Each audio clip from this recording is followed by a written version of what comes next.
सभी प्रिय भाइयों और बहनों को प्रभु यीशु मसीह के बड़े नाम में जय मसीह की। हम धन्यवाद देते हैं परमेश्वर का कि परमेश्वर ने एक और बार हम सबों के जीवन में एक मौका दिया है कि हम इस ब्रेथरन असेंबली मथुरा द्वारा आयोजित मरकुस रचित सुसमाचार के क्रमबद्ध बाइबल अध्ययन में फिर से एक और बार जुड़ने पाए। और हमारा आज का विषय है एक सच्चे शिष्य की सोच, the attitude of a true disciple. So आज की सभा को, आज के इस बाइबल अध्ययन को शुरू करने से पहले मैं आग्रह करना चाहूंगा ब्रदर सुरेश से कि वो आज की इस सभा को, इस बाइबल अध्ययन को प्रार्थना के साथ शुरू करें। ब्रदर सुरेश।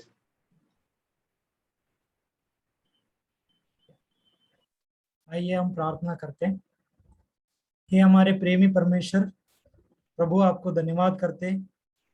प्रभु आज शाम की वक्त हम सब मिलकर आपकी सम्मुख आते प्रभु।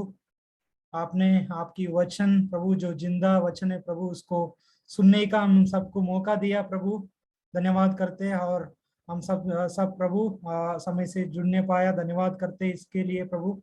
प्रभु आपने जो विषय प्रभु हमारे लिए रखा, इसके लिए धन्यवाद। जो एक सच्चे शिष्य का सोच प्रभु कैसे होना, आज की जो विषय प्रभु आपकी दास के द्वारा उनके मन में जो विषय प्रभु हम सबके लिए रखा प्रभु, उनके प्रभु हमसे बातचीत कर प्रभु, और आगे हमारा जीवन उसकी विषय के आधार प्रभु हम चलते हुए आपकी उपयोगी पात्र होने पाए। धन्यवाद करते प्रभु। आगे की समय आपके हाथ में देते और आपकी दास को आपके हाथ में देते प्रभु। और आज की पूरा सेशन प्रभु आपकी कंट्रोल में रखिए प्रभु। और प्रभु ये समय प्रभु आपने सब समय से जुड़ने के लिए सहायता कर प्रभु। हमारा सारे कनेक्टिविटी सब कुछ प्रभु सही से होने पाए प्रभु परमेश्वर। आपको फिर से धन्यवाद करते हुए आगे की समय आपके हाथ में देते हुए ये प्रार्थना यीशु मसीह के नाम से मांगते, सुनो और ग्रहण कर पिता। आमीन। आमीन। धन्यवाद भाई सुरेश। और अब हम गीतों की ओर जाएंगे और मैं बुलाना चाहूंगा गंगानगर से भाई जसप्रीत कौर को, ताकि वो आके हमें गीतों में अगुवाई करें। भाई जसप्रीत कौर गंगानगर, सॉरी बहन जसप्रीत कौर गंगानगर।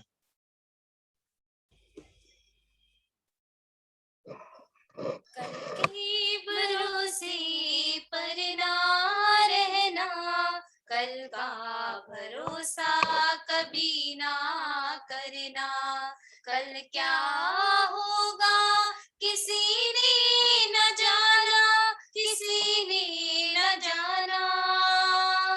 कल के भरोसे पर ना रहना, जहाँ से आया वहीं जाना है। जिसने दिया है उसी ने लिया है, जहाँ से आया वहीं जाना है। जिसने दिया है उसी ने लिया है। तेरा ये जीवन उसकी अमानत, इस पर ना नाज करना। तेरा ये जीवन उसकी अमानत, इस पर ना नाज करना। कल के भरोसे पर ना रहना, कल का भरोसा कभी ना करना। कल क्या होगा किसी ने न जाना, किसी ने न जाना। कल के भरोसे पर ना रहना। ये तन तेरा मिट जाएगा, ये धन तेरे संग ना आएगा। ये तन तेरा मिट जाएगा, ये धन तेरे संग ना आएगा। मन कोर जाए बंधन ये झूठे, भूलेगा तुझको जमाना।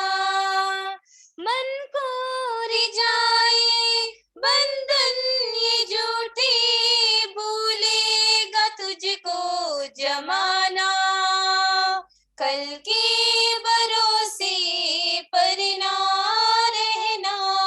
कल का भरोसा कभी ना करना, कल क्या होगा किसी ने न जाना, किसी ने न जाना, कल के भरोसे पर ना रहना, आज ही दिल में मसीह को बसा ले, कर दे ये जीवन उसके हवाले, आज ही दिल में मसीह को बसा ले, कर दे ये जीवन उसके हवाले, होंगी बहारें जीवन में तेरे, होगा सफरे सुहाना, होंगी बहारें जीवन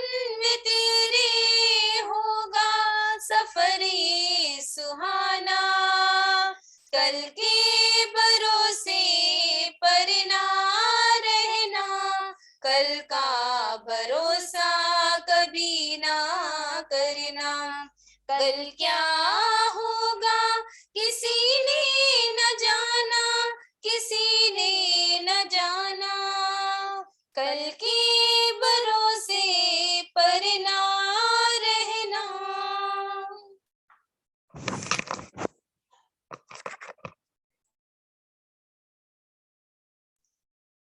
धन्यवाद बहन जसप्रीत कौर। और आइए अब हम वचन की ओर जाएंगे, और जो कि हमारा विषय है the right attitude for disciple, एक सच्चे शिष्य की सोच। और अब मैं बुलाना चाहूंगा मथुरा से ब्रदर सैमुअल बी थॉमस, हमारे मोनी भाई, और वो वचन से हम उनको बांटेंगे।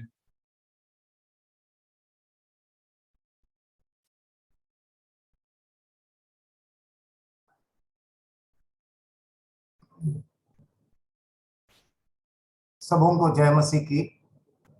फिर एक बार परमेश्वर ने हम सबको इकट्ठा किया शुक्रवार के इस बाइबल अध्ययन में, आप सबों के बहुमूल्य समय और आपके रुचि बाइबल सीखने के प्रति, उसके लिए प्रभु का धन्यवाद देता हूं। और इस रुचि को बनाए रखना बहुत जरूरी है ताकि प्रभु यीशु मसीह के सच्चे शिष्यता की ओर बढ़ने के लिए ये दृढ़ संकल्प, परमेश्वर के वचन को पढ़ना, सीखना, समझना एक सच्चे शिष्य के जीवन में होने के लिए परमेश्वर आपकी मदद करे। आइए हम मरकुस रचित सुसमाचार 10वां अध्याय 35 से 45 आज का जो अध्ययन विषय है। मरकुस रचित सुसमाचार 10वां अध्याय 35 से 45 तक, the gospel of mark chapter 10 35 to 45।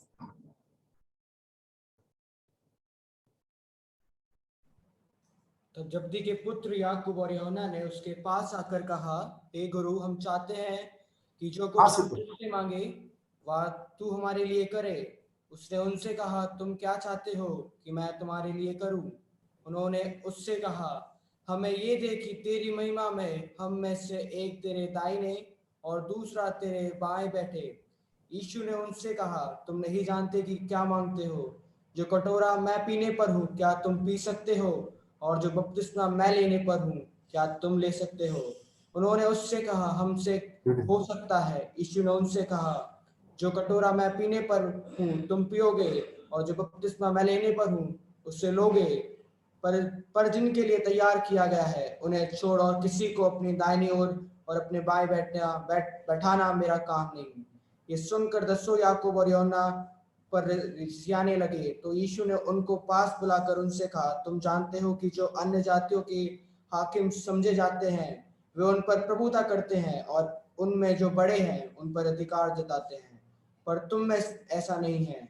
वरन जो कोई तुम में बड़ा होना चाहे वह तुम्हारा सेवक बने, और जो कोई तुम में प्रधान होना चाहे वह सबका दास बने। क्योंकि मनुष्य का पुत्र इसलिए नहीं आया कि उसकी सेवा टहल की जाए, पर इसलिए आया कि आप सेवा टहल करें और बहुतों की छुड़ौतियों के लिए अपने प्राण को दें। परमेश्वर के वचन के पढ़े जाने पर परमेश्वर सामर्थ और आशीष दे। इस पढ़े गए वचन का शीर्षक इस प्रकार है, एक सच्चे शिष्य की सोच कैसी होनी चाहिए, attitude of A true disciple. एक इंसान का स्वभाव, एक इंसान का चरित्र और इंसान की जो गतिविधियां, काम, उसके सोच पर आधारित होता है। आप हमेशा इस बात को ध्यान दीजिएगा, किसी भी व्यक्ति के कार्य को, किसी भी व्यक्ति के स्वभाव को और किसी भी व्यक्ति के चरित्र को अगर हम आकलन करते हैं तो उसका बुनियादी सोच पर सब कुछ टिका होता है। उसी प्रकार प्रभु यीशु मसीह के शिष्य, सच्चे शिष्यों की भी पहचान उनकी सोच और विचारधारा से होती है। और प्रभु यीशु मसीह मत्ती, मरकुस, लूका, यूहन्ना में इस बात को अपने शिष्यों को बार बार सिखाते हुए हम पाते हैं। जब प्रभु यीशु मसीह के शिष्य उसके पास 3-3.5 साल थे, प्रभु यीशु मसीह उनके चरित्र और स्वभाव में से ज्यादा उनके सोच पर प्रशिक्षण दे रहे थे, उस पर ज्यादा काम कर रहे थे। He was working on their attitude more। ठीक है, तो आज हम इस बात को फिर देखेंगे कि प्रभु यीशु मसीह आज अपने शिष्यों को बहुत एक गंभीर विषय पर अध्ययन दे रहे हैं, शिक्षा दे रहे हैं, और वो विषय इतना कठिन है, हमारे जीवन में भी उसको पालन करना, हमारे जीवन में भी उसको उतारना, हमारे जीवन में भी उसको प्रयोग में लाना। और प्रभु यीशु मसीह भी उस बात को देख रहे थे कि किस प्रकार शिष्य लोगों के जीवन में भी वो समस्याओं से वो जूझ रहे थे जो हमारे जीवन में। और इसलिए आज का जो अध्ययन है बहुत ही प्रायोगिक है, और परमेश्वर के पुराने नियम से और नए नियम से हम इस बात को देखने की कोशिश करेंगे कि हम कैसे इस समस्या से उभर सकते हैं और हमारे जीवन में ये समस्या कैसे आ सकती है। शिष्य लोग आपस में लड़ाई कर रहे हैं, शिष्य लोग आपस में बातचीत कर रहे हैं, प्रमुख रूप से जबदी के पुत्र याकूब और यूहन्ना। और सवाल यह है कि यीशु मसीह के बाएं और दाहिने वे बैठना चाहते थे। यीशु मसीह जब शासन में आएंगे राज करने के लिए, उस समय यीशु मसीह के बाएं और दाएं बैठना उनकी बहुत बड़ी इच्छा थी। और लेकिन यीशु मसीह यहां पर देखिए, उसके 35वें आयत में जरा देखिए, 35वें आयत की शुरुआत कैसे होती है। तब जबदी के पुत्र याकूब और यूहन्ना, वहां पर शब्द है तब। तो सवाल है कब? कब 32 और 34 का प्रभु यीशु मसीह के अपने क्रूस की मृत्यु, क्रूस की सफर, क्रूस की वेदना, क्रूस का बलिदान का वर्णन जो पिछले हफ्ता हमने देखा। प्रभु यीशु मसीह अपने उस बहुत ही गंभीर उस विषय पर बात कर रहे थे, और चेले अर्थात याकूब और यूहन्ना जबदी के पुत्र, उनकी सोच कहां पर थी? यीशु मसीह क्रूस की बात कर रहे हैं, मृत्यु की बात कर रहे हैं, पापियों के लिए बलिदान की बात कर रहे हैं, पुनरुत्थान की बात कर रहे हैं, त्याग की बात कर रहे हैं, वेदना, कष्ट, क्लेश, दुख है, इन सब की बात कर रहे थे 32 से लेकर 34 तक। लेकिन 35 में लिखा है तब जबदी के पुत्र याकूब और यूहन्ना उसके पास आकर कहे, हे गुरु, हम चाहते हैं कि जो कुछ तू हम तुझसे मांगे वही तू हमारे लिए करे। ठीक है, यीशु मसीह एक गंभीर बात कर रहे हैं, और चेले अर्थात याकूब और यूहन्ना उस गंभीर बात को एकदम नकार दिए। यीशु मसीह कह रहे हैं क्रूस की बात, और चेले बात कर रहे हैं अधिकार की बात है। यीशु मसीह बात कर रहे हैं वेदना की, और चेले बात कर रहे हैं स्वयं की इच्छा की। यीशु मसीह पुनरुत्थान की बात कर रहे हैं, और चेले बात कर रहे हैं राज करने की। ये देख रहे हैं आप एक विरोधाभास।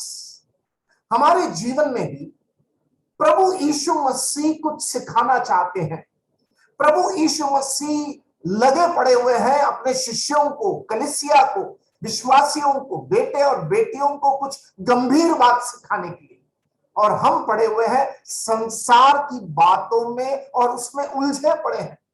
ये आत्मिक और भौतिक के बीच में एक बहुत बड़ा टकराव हो रहा है। यीशु मसीह और हमारे बीच में जो इच्छा है, इसके बीच में एक बहुत बड़ा टकराव हो रहा है, मिलन नहीं हो रहा है। हम इस बात को देखते हैं और आज हम देखेंगे कि किस प्रकार यीशु मसीह मशक्कत कर रहे हैं। मैं इस शब्द का प्रयोग करूंगा, यीशु मसीह परेशान हो रहे हैं। यीशु मसीह कह रहे हैं 3 साल हो गए मेरे साथ। 11वें अध्याय में यरूशलेम का महाप्रवेश है, क्रूस की यात्रा शुरू हो रही है।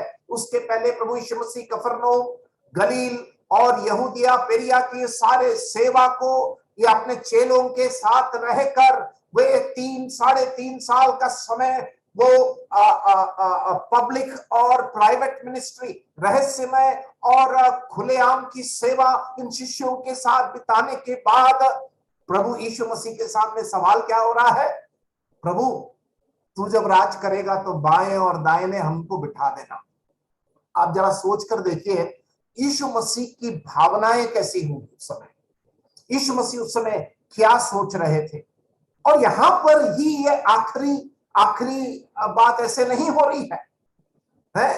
ये चेले आखिरी बार यहां पर बात नहीं किए। निकालिए जरा लूका रचित सुसमाचार उसका 22वां अध्याय। देखिए वहां पर यीशु मसीह ऊपर के कोठी में जब चेलों के साथ समय बिता रहे थे, यीशु मसीह अपने चेलों के साथ जब समय बिता रहे थे, लूका रचित सुसमाचार 22वां अध्याय उसकी 24वीं आयत। ये मरकुस 10 में ही आखिरी घटना नहीं हुई। ऊपर के कोठरी में चेले जब यीशु मसीह के साथ थे, प्रभु यीशु मसीह का आखिरी उस क्रूस के उस सफर के पहले चेलों के साथ जब समय बिताया उन्होंने, 24 में क्या लिखा है? उनमें यह वाद विवाद भी हुआ। लूका लिखा है उनमें वाद विवाद हुआ कि हम में से कौन बड़ा समझा जाता है। ध्यान दिया आपने? ये ऊपर की कोठरी में, अपर रूम, और उस समय यीशु मसीह चेलों के साथ समय बिता रहे हैं। चेले आपस में वाद विवाद कर रहे हैं कि वे उनमें से कौन बड़ा समझा जाता है। तिरस्कार किए जाने के रात के पहले की घटना है, द नाइट ऑफ बिट्रेयल। और उस समय ये बातचीत हो रही है, हम में से बड़ा कौन होगा, राइट? और यीशु मसीह उनको सिखा रहे हैं, तुम में से जो बड़ा होना चाहता है वो दास बने, गुलाम बने। तो आज यहां पर हम ये देखते हैं कि चेलों के जीवन में ये स्वयं का घमंड, द प्राइड ऑफ डिसाइपल्स। पुराने नियम में जब हम इस घमंड की बात करते हैं, हम जानते हैं उत्पत्ति की किताब उसके 11वां अध्याय 1 से 9 पढ़ेंगे, निकालिए मत, समय नहीं है। मैं बहुत सारे रेफरेंसेस को पुराने नियम और नए नियम से बताऊंगा। बाइबल के अंदर ये घमंड का विषय को लेखकों ने बहुत बहुत अच्छी तरीके से समझाया है हमारे सीख के लिए। उत्पत्ति की किताब 11वें अध्याय में उसमें बाबुल की गुम्मट के बारे में मूसा वर्णन करता है। और बाबुल की गुम्मट के समय जब बनावटी हो रही थी तो लोग इस बात को कह रहे थे कि आइए हम एक शहर को बनाए जिसका गुम्मट स्वर्ग तक टकराए। परमेश्वर ने उनके मकसद को नापा, ऐसा एक शहर बनाए जो स्वर्ग तक उसकी सीढ़ी हो, उसकी शिखर हो। परमेश्वर ने उनके उस घमंड को चूर कर दिया। 11वां अध्याय उत्पत्ति के अध्याय में अगर आप पढ़ेंगे तो वहां पर हम पढ़ते हैं परमेश्वर ने उनके बीच में भाषा में गड़बड़ी डाल दी, बैबल ऑफ टंग्स। वहां पर क्या कर दिया? भाषा में गड़बड़ी। क्यों? मनुष्य जाति का घमंड परमेश्वर को पसंद नहीं आया, द प्राइड ऑफ मैन। नूह के समय मनुष्य जाति के घमंड के कारण ही जल प्रलय का वो न्याय और दंड परमेश्वर ने इस पृथ्वी के ऊपर डाला। दूसरे इतिहास में जब हम आते हैं उसके 32वें अध्याय में हेzekiah के घमंड के बारे में हम पढ़ते हैं, द प्राइड ऑफ हेzekiah। परमेश्वर के आशीषों को भूलकर हेzekiah वो अपने हृदय में फूल गया, हम पढ़ते हैं। उसके बाद हम यशायाह की किताब उसके 28वें अध्याय उसके पहली आयत, यशायाह की किताब उसके 28वें अध्याय में जब हम आते हैं उस वचन को तो पढ़ना चाहिए। इजराइल के बारे में परमेश्वर ने क्या कहा? यशायाह का किताब 28वां अध्याय, और वहां पर देखिए उस भाषा का प्रयोग देखिए आप लोग। यशायाह 28 का 1, वहां पर हम पढ़ते हैं, घमंड के मुकुट पर हाय, वो unto the crown of pride, घमंड के मुकुट पर हाय। मैं इसको पढ़कर दंग रह गया। परमेश्वर का चुना हुआ वंश, वहां पर एफ्रेम के मतवालों के ऊपर परमेश्वर अपने न्याय को प्रकट करता कहता है, घमंड के मुकुट पर हाय है। गुम्मट बनाने के लिए गए, परमेश्वर ने उनको उनको उनको तोड़ दिया। यहाँ पर इजराइल के घमंड के ऊपर परमेश्वर कहता है, तुम पर हाय। दानियल का किताब उसके 4थे अध्याय उसके 30वें आयत में नबूकदनेस्सर राजा के घमंड के बारे में हम पढ़ते हैं। वहां पर किस प्रकार परमेश्वर दानियल की किताब में उस नबूकदनेस्सर राजा का हृदय फूल जाता है, हम वहां पर हम पढ़ते हैं। आपको तो पुराने नियम में छोटे भविष्यवाणियों में एक किताब है, ओबदाया का किताब। ओबदाया की किताब में कितने अध्याय है? केवल एक ही अध्याय। ओबदाया का किताब उसके 3रे अध्याय से 3रे आयत से जब आप पढ़ते हैं, वहां पर एदोम राष्ट्र जो एसाव से निकला था, ठीक है, एसाव से एदोमी वंश आए थे। एदोमियों की घमंड के बारे में पढ़ते हैं। इजराइल जब दुश्मनों के द्वारा घेरा गया था, एदोम जो याकूब का भाई अर्थात एसाव से निकला हुआ एदोम वंशी, वे इजराइल के साथ नहीं खड़े हुए। इजराइल के पीछे उन्होंने छुरी भोंका, और परमेश्वर ने 1000 साल के बाद ओबदाया भविष्यवक्ता के द्वारा एदोम के ऊपर वो न्याय के ऐलान को करता है। क्योंकि एदोमियों ने परमेश्वर की चुना हुआ वंश इजराइल के साथ संकट के समय नहीं खड़ा हुआ। क्यों घमंड? नए नियम में आ जाइए, मरकुस रचित सुसमाचार 12वें अध्याय उसके 38 और 39 में हम शास्त्री लोगों के घमंड के बारे में पढ़ते हैं, फरीसियों के घमंड के बारे में, जो चोखे पहनना पसंद करते थे और मुंह को सुखाकर उपवास करना पसंद करते थे, दिखाकर दान देना पसंद करते थे। वो उनके घमंड का, वो उनका रुतबा था, और उस प्रकार का एक आचरण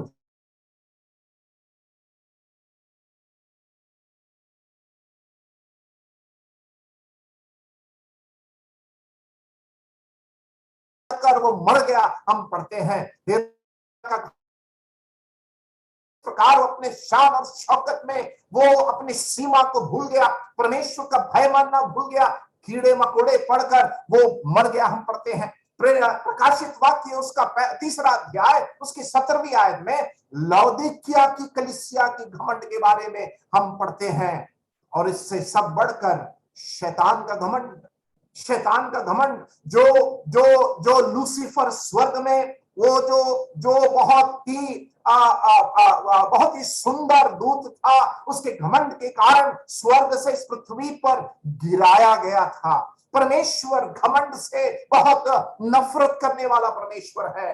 परमेश्वर घमंडियों से नफरत करने वाला परमेश्वर है। आइए हम कुछ आयतों को हम पढ़ेंगे।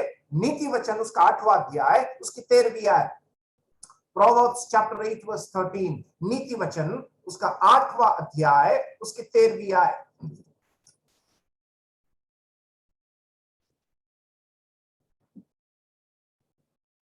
यहोवा का भय मानना बुराई से बैर रखना है। घमंड, अहंकार और बुरी चाल से और उलटफेर की बात से भी मैं बैर रखती हूँ। घमंड, अहंकार और बुरी चाल से, घमंड, अहंकार और बुरी चाल से और उलटफेर की बात से भी मैं बैर रखती हूँ। आइए हम मीखा का किताब उसका 6वां अध्याय उसकी 8वीं आयत पढ़ेंगे। मीखा का किताब उसका 6वां अध्याय उसकी 8वीं आयत, मीखा 6 का 8। हे मनुष्य, वह तुझे बता चुका है कि अच्छा क्या है, और यहोवा तुझसे इसे छोड़ और क्या चाहता है कि तू न्याय से काम करे और कृपा से प्रीति रखे और परमेश्वर के साथ नम्रता से चले। भविष्यवक्ता मीखा से परमेश्वर के द्वारा इजराइल से बात कर रहा है कि नम्रता की चाल चलन चलने के लिए परमेश्वर आह्वान देता है। आइए हम नए नियम में हम जाते हैं। पहला तीमुथियुस उसका 3रा अध्याय 6वीं आयत। पहला तीमुथियुस 3रा अध्याय उसकी 6वीं आयत।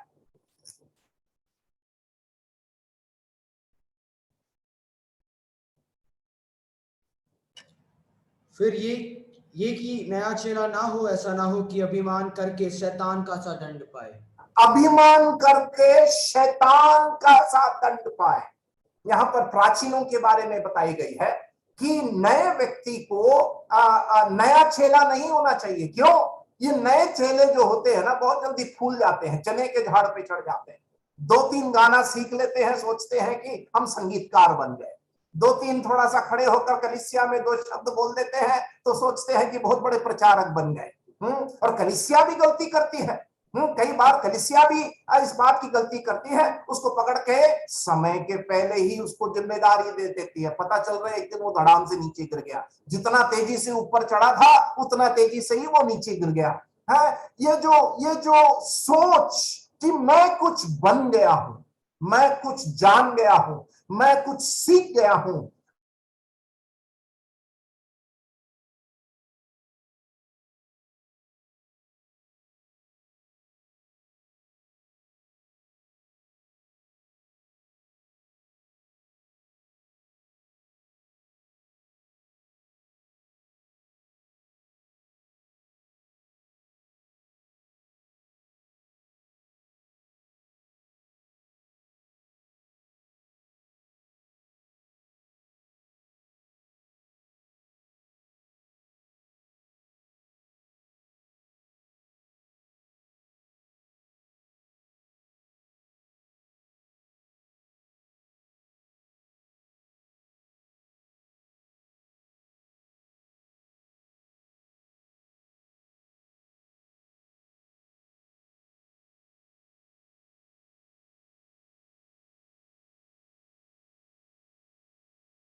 हाँ अंकल आ रही है।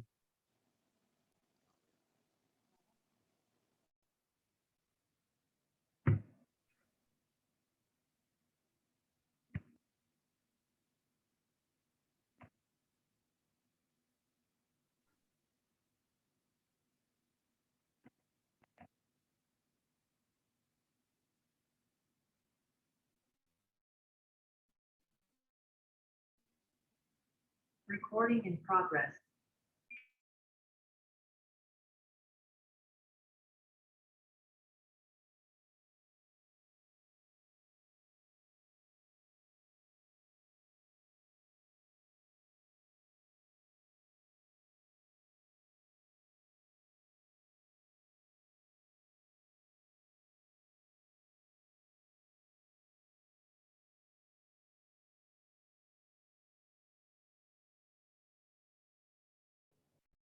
आवाज आ रही?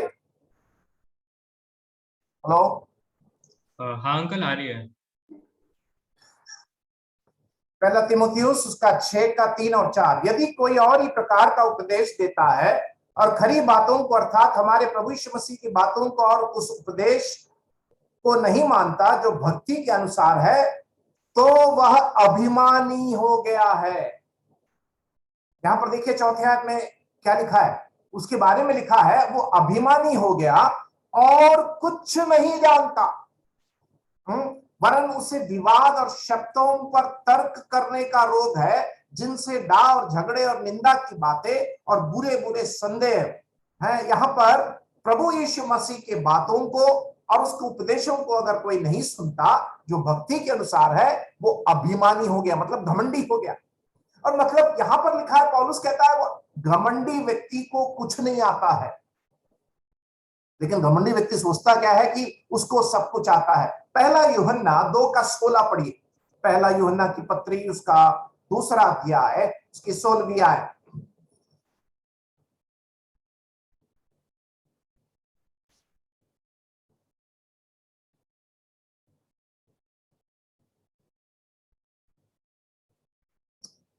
क्योंकि जो कुछ संसार में है, अर्थात संसार की अभिलाषा और आंखों की अभिलाषा और जीविका का घमंड, वह पिता की ओर से नहीं परंतु संसार ही की ओर से है। जीविका का घमंड, प्राइड ऑफ लाइफ, जो संसार से होता है। अब याकूब की पत्री 4था अध्याय 6वीं आयत हम पढ़ेंगे। याकूब की पत्री 4था अध्याय उसकी 6वीं आयत। यहां पर देखिए याकूब क्या कहता है, वह तो और भी अनुग्रह देता है। इस कारण यह लिखा है कि परमेश्वर अभिमानियों से विरोध करता है पर दीनों पर अनुग्रह करता है। अभिमानियों का विरोध पर दीनों पर वो अनुग्रह करता है। हमने पुराने नियम के कई उदाहरणों से, नए नियम के कई वचनों से हम इस बात को हम देखते हैं कि परमेश्वर घमंड से बहुत बहुत नफरत करता है। इसीलिए हम नीति वचन को निकालिए, 6वां अध्याय, नीति वचन 6वां अध्याय उसके 16वें आयत को पढ़िए। 7 बातों से परमेश्वर घृणा करता है, वहां पर लिखा है। 16 में लिखा है नीति वचन, प्रोवर्ब्स चैप्टर 6 वर्स 16, 6 वस्तुओं से यहोवा बैर रखता है, वरन 7 है जिनसे उसको घृणा है। सबसे पहला पाप परमेश्वर घृणा करता है, क्या लिखा है वहां पर? 17 में लिखा है, अर्थात घमंड से चढ़ी हुई आंखें, झूठ बोलने वाली जीभ। घमंड से चढ़ी हुई आंखें और झूठ बोलने वाली जीभ। परमेश्वर बहुत ज्यादा घमंडियों से नफरत करने वाला एक परमेश्वर है और अभिमानियों से परमेश्वर अनुग्रह दिखाने वाला परमेश्वर। देखिए उस सूची में, नीति वचन 6वें अध्याय, उस सूची में पहला पाप जो परमेश्वर घृणा करता है, क्या लिखा है? घमंड। घमंड से चढ़ी हुई आंखें और झूठ बोलने वाली जीभ। ये जो झूठ बोलने की जो आदत है बहुत सामान्य हो गया विश्वासियों के बीच में। अविश्वासी लोग तो बोलते ही हैं, उनको तो पता भी नहीं चलता है कि वो झूठ कब बोल रहे हैं, क्योंकि इतना झूठ बोल लिए हैं कि अब जब झूठ बोलते हैं तो सच होकर वो बाहर निकलता है, क्योंकि उनका विवेक मर चुका है। और इसीलिए बाइबल बार बार दीनता को पहन लो कहता है, क्लोथ विथ ह्यूमिलिटी, नम्रता को पहन लो। इस बात को बाइबल सिखाती है, नम्रता की चाल चलने के लिए बाइबल सिखाती है। और इसलिए मनुष्य जाति का स्वभाव जो है, वो मनुष्य जाति का पाप का जो स्वभाव वो घमंड का है, और उसकी घमंड से चढ़ी हुई आंखें हैं, घमंड का चरित्र है, घमंड की सोच है, घमंड का स्वभाव है। और सारे जो पाप है वो घमंड जो पाप है उसमें से वो अंकुरित होता है, उसमें से फूटता है। आप परीक्षा, टेम्पटेशन, लालच का पाप देख लीजिए, परीक्षा की पाप देख लीजिए, ये स्वार्थ का पाप देख लीजिए, और ये जो अहम का पाप देख लीजिए, और अड़ियलपन, अड़े रहने का पाप देख लीजिए। ये सारे जो लालसाओं को आप देख लीजिए, शरीर की लालसा, आंखों की लालसा, जीविका का घमंड, ये सब का जड़ अगर आप देखेंगे तो वो घमंड में से निकलता है। अगर जिस किसी व्यक्ति में घमंड नहीं है तो ये सारे पाप से भी वो बचा रहेगा। तो आइए आज हम इस बात को देखते हैं कि किस प्रकार प्रभु यीशु मसीह के चेलों के अंदर ये समस्या थी। साधारण लोग थे, अभी तक तो वो जान गए थे कि यीशु मसीह मसीहा है, अभी तक तो वो जान गए थे कि यीशु मसीह उद्धार करता है, अभी तक तो वो जान गए थे कि वो दोबारा राज करने के लिए आने वाला राजा है, अभी तक तो वो जान गए थे कि क्रूस पर इसकी मृत्यु होगी और ये तीसरे दिन जी उठेगा। बहुत अच्छी बात।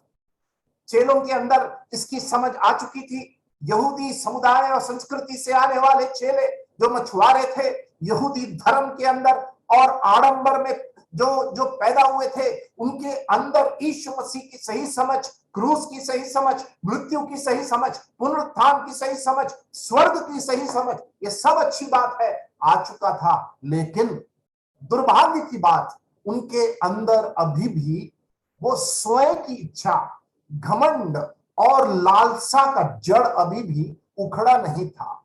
प्रभु यीशु मसीह क्रूस की बात कर रहे हैं और चेले बात कर रहे हैं कि हम तेरे बाएं और दाएं बैठेंगे। और यहाँ पर प्रभु यीशु मसीह उनको सिखा रहे हैं कि परमेश्वर क्या देखता है, परमेश्वर क्या देखता है। हम जो प्रभु यीशु मसीह के चेले हैं, वचन को जानने वाले, पढ़ने वाले, रोटी तोड़ने वाले, कलीसिया में जाने वाले, मसीही कहलाने वाले, घमंड के साथ बहुत सारे बातों को कहने वाले, हम भी इन चेलों के समान क्या नहीं है कि हमारे अंदर भी इन सारे बातों की जानकारी के बावजूद भी यीशु मसीह की सही समझ, कलीसिया की सही समझ, यीशु मसीह के सिद्धांतों की समझ है या आध्यात्मिक शिक्षा की समझ, ज्ञान की वृद्धि होते जा रही है।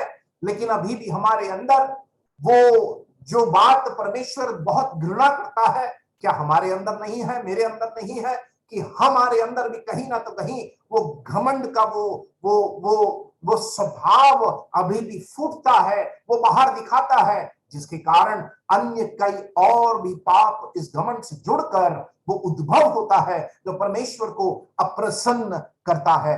शिष्यों का स्वभाव जहां पर वे अपना नाम कमाना चाहते थे, शिष्यों का वह स्वभाव जहां पर वो इस बात को चाहते थे कि यीशु मसीह के साथ उनकी पहचान और यीशु मसीह के औहदे में वे देखे जाए।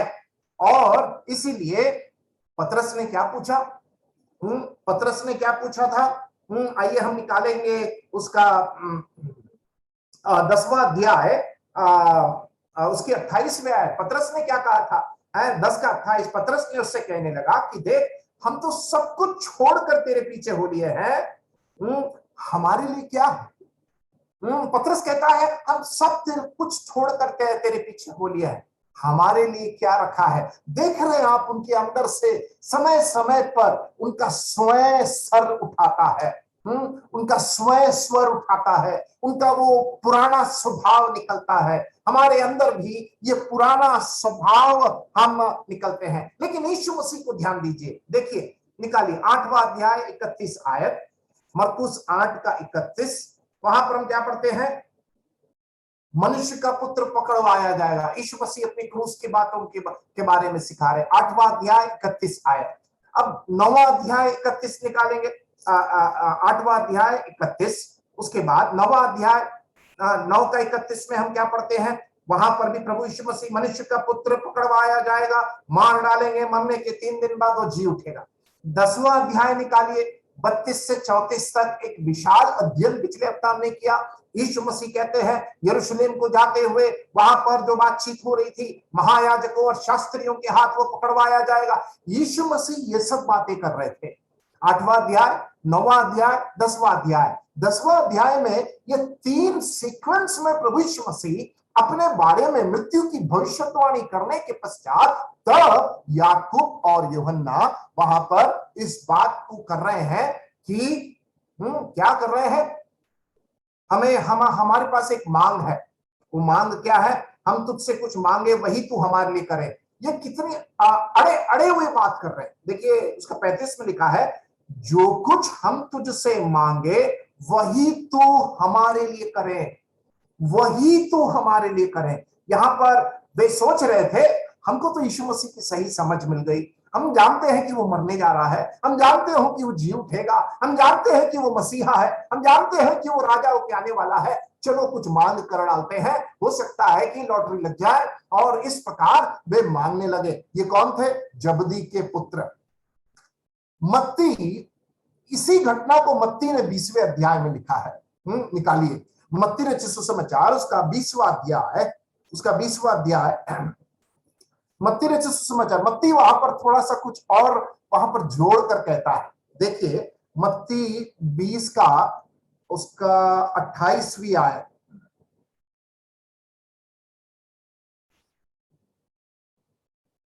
20 का 20 पढ़ेंगे, 28 तो आखिरी में है, 20 का 20। देखिए वहां पर क्या लिखा है, तो जबदी के पुत्रों की माता ने, मरकुस में वो माता के बारे में नहीं लिखा है, मरकुस बाद में उस माता के बारे में लिखा, उसका नाम भी कहा है मरकुस, सलोमी। ठीक है, यहां पर देखिए, जबदी के पुत्रों की माता ने अपने पुत्रों के साथ उसके पास आकर प्रणाम किया और उससे कुछ मांगने लगी। लो यहां पर मां भी लगी हुई है दोनों बेटों को बैठाने के लिए। मत्ती लिखता है मां लेकर आई थी। अरे मां क्यों लेके आया? तुम मर्द हो। मां को चिपक चिपक के यीशु मसीह के पास क्यों आए? मां का पल्लू पकड़ के आ रही यूहन्ना और याकूब है, मां के पीछे पीछे खड़े होकर। मैं सोच रहा था ये याकूब और यूहन्ना मां का पल्लू पकड़ के आ रहे यीशु मसीह के पास है, मम्मी मांगो ना मांगो ना। यीशु मसीह आ गए, अब मांगिए जरा, हम लोग को बिठाने की बात करिए ना, इतना दिन पीछे चले, कुछ तो हमें मिले। मम्मी मांगो ना, मांगो मांगो आप। ये पल्लू पकड़ के पीछे पीछे चल रहा है। अरे मर्द हो तो आगे आओ। एक प्रभु के दास ऐसे कह रहे थे, इतने साल यीशु मसीह के पास चलने के बाद मां को लेकर आए सिफारिश करने के लिए। मत्ती उस बात को लिखता है। ये मां का नाम क्या था? मरकुस कहता है, मरकुस के 12वें अध्याय में सलोमी था इसका नाम। ठीक है। अब क्रूस की घटना के समय जब प्रभु यीशु मसीह क्रूस पर लटके थे, 3 औरतें थे। कौन कौन थे मालूम है आपको? एक तो यीशु मसीह की मां मरियम, दूसरा मरियम मगदलीन, और तीसरी कौन थी? ये सलोमी थी, जो जबदी की पत्नी और याकूब और यूहन्ना की मां अर्थात यीशु मसीह की आंटी, जो मरियम की बहन। और यहां पर मत्ती कहता है ये मां इन बेटों को अपने पास लेके आए। तो इसका मतलब ये एक पारिवारिक मामला था। It was a family ambition, क्योंकि हमारा रिश्ता तो यीशु मसीह के मां के साथ है। और यीशु मसीह के मां का रिश्ता लेकर जबदी और जबदी के पुत्र याकूब और यूहन्ना ये सोच बैठे कि पतरस को हटाकर रखते हैं, ठीक है, अंद्रियास को हटाकर रखते हैं, बर्थलोमियो को हटाकर रखते हैं। ये तो हमारा पारिवारिक मामला है। हम तो वो स्वरूपांतर पहाड़ में भी थे, कौन सा, जहां पर यीशु मसीह एकदम महिमामय, उस ज्योतिर्मय हो गए थे। कौन था वहां पर? पतरस, याकूब और यूहन्ना। यहां पर पतरस नहीं आया, याकूब और यूहन्ना है। याकूब और यूहन्ना सोचे हम तो उस पहाड़ में भी थे, यीशु मसीह एकदम ज्योतिर्मय हो गया था, हम तो यीशु मसीह के करीबी शिष्य थे, चलो मांग लेते हैं, हो सकता है लग जाए। तो ये एक पारिवारिक मामला बनाकर ये लोग यीशु मसीह के पास आए, मां का पल्लू पकड़कर। कि बोले, क्या बोले? चलो मरकुस 10वां अध्याय में आए, उसका 36वें आए। यीशु मसीह भी उनको कान दे रहे हैं। 10 का 36, उसने उनसे कहा तुम क्या चाहते हो कि मैं तुम्हारे लिए करूं? यीशु मसीह सोचे बहुत बड़ी कुछ बात मांगने वाले हैं और मजा आ जाएगा कि आज ये लोग मेरे से क्या मांगे। तुम क्या चाहते हो कि मैं तुम्हारे लिए करूं? यीशु मसीह तो एकदम तैयार, हमेशा तत्पर। देखिए 37वें आयत में उन्होंने उससे कहा कि हमें यह दे, उन्होंने उससे कहा हमें यह दे कि तेरी महिमा में हम में से एक दाहिने और दूसरा तेरे बाएं बैठे। हमारी इच्छा क्या है? तेरी महिमा में।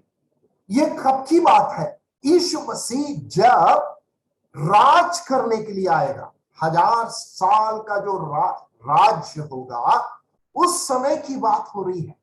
वो कह रहे हैं कि तेरी महिमा में तू जब आएगा ना, तो हम लोग को याद करना। क्या कहा उन्होंने?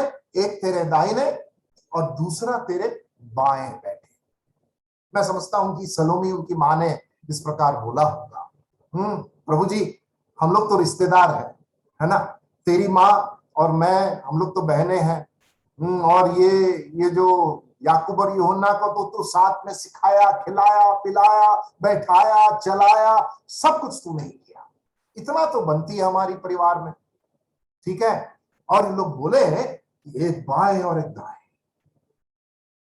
यहां पर उनके अंदर का जो स्वयं का जो घमंड, स्वयं का स्वार्थ, स्वयं की लालसा इतना निखर कर बाहर आ गया।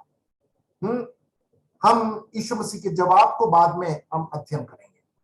मैं 38वें आयत में यहां पर मैं रोकना चाहता हूं और मैं बाइबल के अंदर कुछ महान हस्तियों के बारे में बताना चाहता हूं जिनके जीवन में नम्रता थी। शुरुआत करते हैं। सर्वप्रथम एक इब्राहिम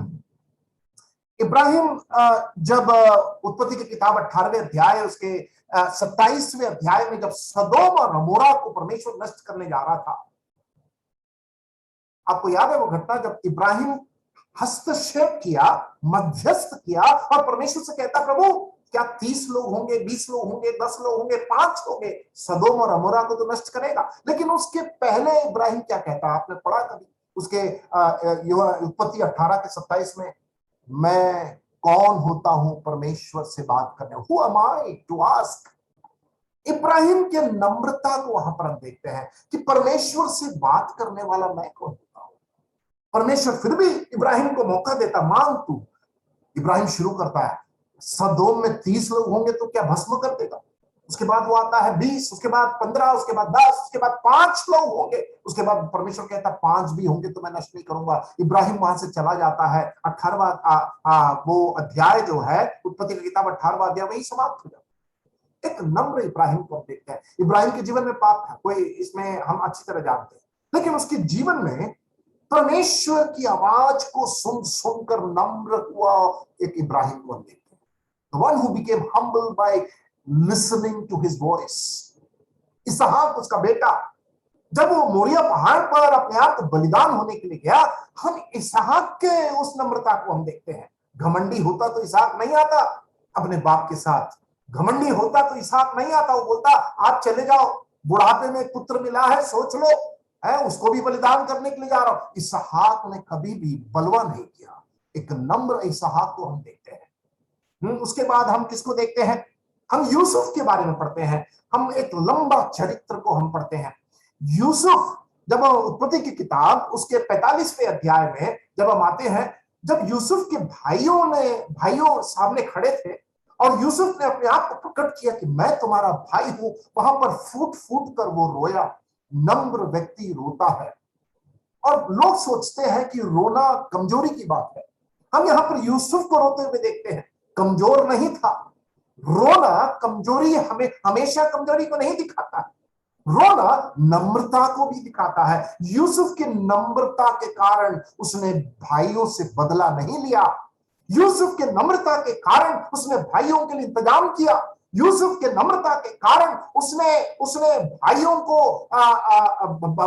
का इंतजाम प्रबंध किया और वहां पर रोकर फूट कर वो अपने आप को भाइयों से लिपटता है, रोता है। वहां पर यूसुफ के नम्रता को हम देखते हैं। निर्गमन की किताब में आ जाइए, मूसा के बारे में पढ़ते हैं। वो उस ना भस्म होने वाली झाड़ी के अनुभव के बाद जब निर्गमन 4थे अध्याय में आते हैं, परमेश्वर मूसा को बुलाता है, काहे के लिए, फिरौन की गुलामी से इजराइल को छुड़ाना है। मूसा क्या बोलता है, मैं कौन हूं कि इस काम को करूं, मैं तो बोलने में भद्दा, मैं इसके योग्य नहीं, मैं इसके योग्य नहीं कि मैं इस नेतृत्व के काम को संभालूं, इजराइलियों को छुटकारा दूं। हु एम आई, मैं कौन होता हूं। हम गिनती के किताब में इसलिए पढ़ते हैं, परमेश्वर ने मूसा के बारे में क्या गवाही दिया, सबसे नम्र और दीन व्यक्ति, द मीकेस्ट मैन मोसेस। परमेश्वर ने उस गवाही को मूसा के बारे में दिया। यहोशू के बारे में आ जाइए, यहोशू की किताब में जब परमेश्वर की प्रताप को उसने देखा, परमेश्वर के सामने जब यहोशू खड़ा था तो उसने अपने बागे को फाड़ा। He tore his clothes when he was standing before God. मैं इतने सारे उदाहरण को क्यों दिया, इतना ही नहीं, यिर्मयाह जो विलाप करने वाला भविष्यद्वक्ता, यिजकियेल, यशायाह, इन सब की गिनती उस नम्र सेवकों और पुरखाओं में आते हैं। किसको भूल गए हम लोग, दाऊद को कैसे भूलेंगे। निकालिए जरा पहला इतिहास उसका 10वां अध्याय, देखिए दाऊद की नम्रता को। पहला इतिहास उसका 10वां अध्याय उसके 29वीं आयत। पहला इतिहास, first chronicles chapter 10 and verse,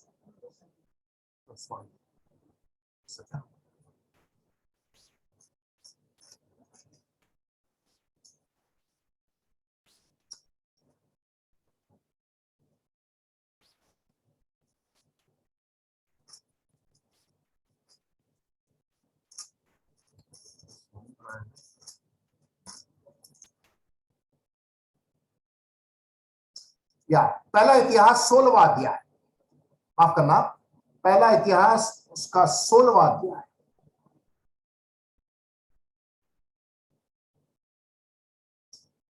actually हमें पढ़ना है उसका 8वें आयत से, लेकिन समय नहीं है, आप कभी भी इसको पढ़ लेना, ठीक है?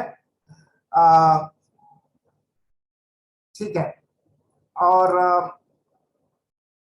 यहां पर यहोवा का, परमेश्वर का संदूक जब लेकर आया गया और परमेश्वर के सामने होम बलि और मेल बलि चढ़ाए गए, उस समय के पश्चात लिखा हुआ एक भजन है ये। और इसको जब पढ़ेंगे उसके 8वें आयत से, हम जब उसके 29वें आयत में आते हैं, 29वें आयत में, यहोवा की महिमा और सामर्थ को मानो, यहोवा के नाम की महिमा ऐसे मानो जो उसके नाम के योग्य है, भेंट लेकर उसके सम्मुख आओ, पवित्रता से शोभायमान होकर यहोवा को दंडवत करो। मेरा ख्याल है कि चेलों को इस प्रकार कुछ कहना था, हे प्रभु तू यरूशलेम में प्रवेश करने जा रहा है, हे प्रभु तू क्रूस पर चढ़ने जा रहा है, हे प्रभु तू इन मनुष्य जाति के पापों के लिए मरने के लिए जा रहा है, ऐश्वर्य प्रताप तेरा, सारा सम्मान आदर महिमा धन्यवाद आराधना तेरी हो, हे प्रभु तू पुनरुत्थान प्राप्त करने वाला मसीहा होने जा रहा है। उसके चरणों में चेलों को गिरना था, लेकिन इन्होंने क्या किया? वे बात कर रहे हैं बाएं और दाहिने बैठने की बात कर रहे हैं। ये बात नहीं निकली उनके मुंह से। जिस प्रकार इस पुराने नियम के हम चरित्रकारों को हमने देखा, इब्राहिम को देखा, हमने मूसा को देखा, हमने इसहाक को देखा, हमने यूसुफ को देखा, हमने दाऊद को देखा। प्यारो, ये सब नम्र लोग थे और नम्र लोगों को परमेश्वर इस्तेमाल करता है। एक और बात मैं कहना चाहता हूं, इब्रानियों की पत्री 11वां अध्याय में जितने लोगों की नाम उस विश्वास की पट्टिका में लिखा हुआ है, इब्रानियों की पत्री 11वां अध्याय में जितने लोगों के नाम उस विश्वास के उस सूची में लिखा हुआ है, वे सब नम्र लोग थे। और भी बहुत सारे लोग हैं जिनका नाम वहां पर नहीं लिखा है, जैसे यिर्मयाह, जैसे यशायाह, जैसे जैसे जैसे जोशाया, ऐसे कई लोगों का नाम और आ सकते थे। वहां पर इब्रानियों की पत्री 11वां अध्याय में हाबिल से शुरुआत होकर जब हम पढ़ते हैं बहुत बड़े वीरों की सूची, वे लोग सब नम्र और दीन लोग थे, इसीलिए उन्होंने परमेश्वर के लिए कुछ हासिल कर पाए। मैं एक बात बताना चाहता हूं, यह नम्रता आसानी से नहीं आती है।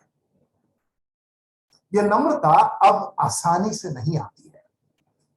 जीवन काल निकल जाता है एक विश्वासी को, प्रभु यीशु मसीह के शिष्य को, इस नम्रता को सीखने में। और जितना जल्दी आप इसको सीख जाएंगे और मैं सीख जाऊंगा, उतना जल्दी और उतना तेजी से परमेश्वर आपको उठाएगा और इस्तेमाल करेगा। जितना देर से आप नम्रता सीखेंगे, जितना आप कठिनाई से नम्रता सीखेंगे, उतना आप टाइम बर्बाद करेंगे। एक प्रभु यीशु मसीह के शिष्य को जितना जल्दी अगर कोई सीखने का अगर स्वभाव है तो वो है नम्रता। हम लोग कई बार ज्ञान के पीछे पड़ जाते हैं, ज्ञान, नॉलेज। पौलुस क्या कहता है? ज्ञान हमें फुला देता है। इसका मतलब यह नहीं कि हमें बाइबल का ज्ञान नहीं प्राप्त करना, जरूर। कुरिन्थियों की पत्री में पौलुस कहता है ज्ञान एक व्यक्ति को फुला देता है, घमंडी कर देता है, लेकिन नम्रता वो उसको भक्त बना देता है। Humility makes you godly. नम्रता से एक व्यक्ति भक्त बनता है, ज्ञान से केवल वो घमंडी बन जाता है। और इसलिए हम लोग कई बार इस स्वभाव को सीखने में चूक जाते हैं। We miss learning humility. हम लोग कई बार उसको सीखना पसंद नहीं करते हैं। क्यों? हम लोग एक ऐसे संसार में जीवन बिता रहे हैं जहां पर नम्र लोगों को पैर से दबाया जाता है। आप जिस दफ्तर में काम करते हैं, आप जिस स्कूल कॉलेज में पढ़ाई करते हैं, प्यारो, आपने एक स्वभाव को देखा होगा, जो अपने नाम को जितना ऊंचा चिल्लाता है, अपने आप को प्रकट करता है, अपने आप का एडवर्टाइजमेंट करता है, अपने आप का विज्ञापन देता है, अपने आप को बढ़ाता है, वो जल्दी ऊपर पहुंच जाता है। सही बात है, वो संसार का नियम है।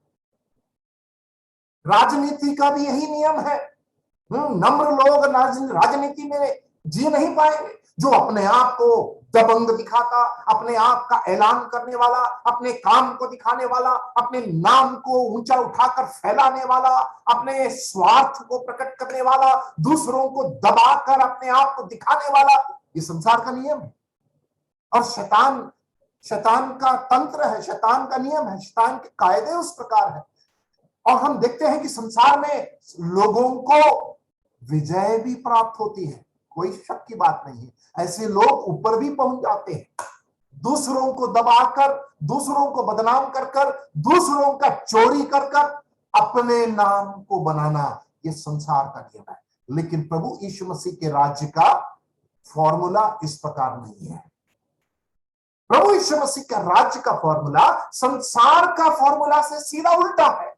हर चीज में देख लीजिए, मैं आपको इस बात को बताना चाहता हूं कि संसार जो कुछ सिखाता है उसका सीधा उल्टा प्रभु यीशु मसीह सिखाता है। चाहे वो पैसे की बात क्यों ना हो, चाहे वो नम्रता और दीनता की बात क्यों ना हो, चाहे वो पवित्रता की बात ना हो, संसार के नियमों से सीधा उल्टा प्रभु यीशु मसीह सिखाते हैं। और परमेश्वर के राज्य का नियम है नम्र लोगों को वो उठाता है। संसार का राज्य का नियम है जो अपने आप को दबंग और अपने आप को घमंडी बताता है, वो ऊपर पहुंच जाएगा, बाकी लोग सब नीचे रह जाएंगे। सही बात। और हम लोग सोचते हैं कि ये संसार वाले जो कर रहे हैं हमें भी करना है। बिल्कुल नहीं। अगर आपका विश्वास परमेश्वर पर है, आपके नौकरी के स्थान पर, आपके पढ़ाई के स्थान पर, आपके मेहनत का परमेश्वर जरूर फल देगा।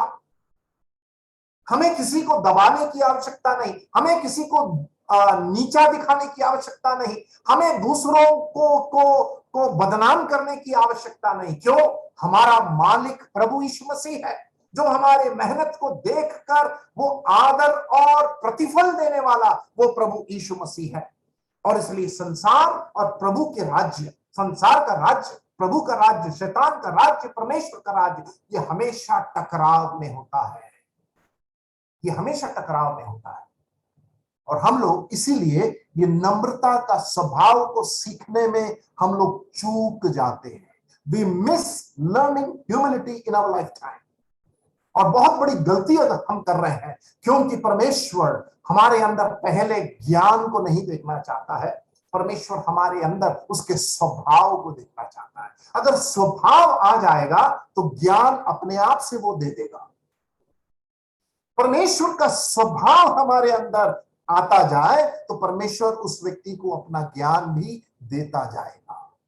लेकिन परमेश्वर का ज्ञान प्राप्त कर कर उसका अगर स्वभाव ना हो तो ज्ञान का इस्तेमाल कैसे करोगे? सवाल तो यह है। परमेश्वर के ज्ञान, परमेश्वर संबंधित ज्ञान, परमेश्वर का वचन का ज्ञान का इस्तेमाल तब होगा जब परमेश्वर का स्वभाव हमारे अंदर होगा। God's knowledge is only used when you have the shadow or the character of God. परमेश्वर के स्वभाव से ही हम परमेश्वर के वचन का प्रयोग और इस्तेमाल कर सकते हैं। अन्यथा ये ज्ञान एक क्या बोलना चाहिए, एक वायु मंडप में रह जाएगा। It will be in a vacuum, it will be in a vacuum, एक वायु मंडप में रह जाएगा ज्ञान। क्योंकि ये ज्ञान को इस्तेमाल करने के लिए बुद्धि चाहिए, समझ चाहिए। वो समझ परमेश्वर देता है। ज्ञान अपने आप में काम नहीं आएगा, कभी नहीं आएगा।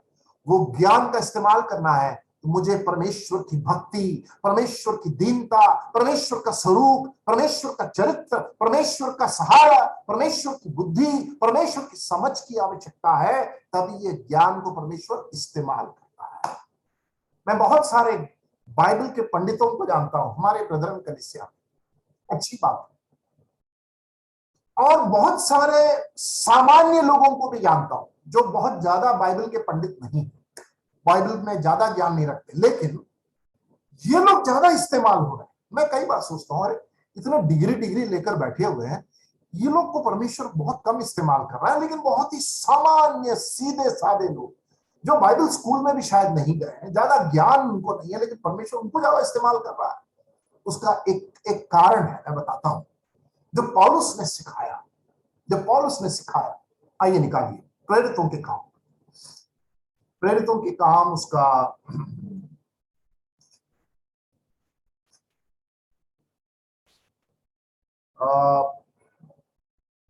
उसका 20वां अध्याय, प्रेरितों का काम उसका 20वां अध्याय,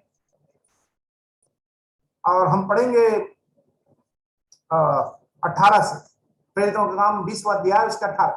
जब वे उसके पास आए तो उनसे कहा, तुम जानते हो कि पहले ही दिन से जब मैं आसिया में पहुंचा, मैं हर समय तुम्हारे साथ किस प्रकार रहा। देखिए पौलुस की सेवकाई का जीवन, हाउ ही लिव्ड, किस प्रकार रहा।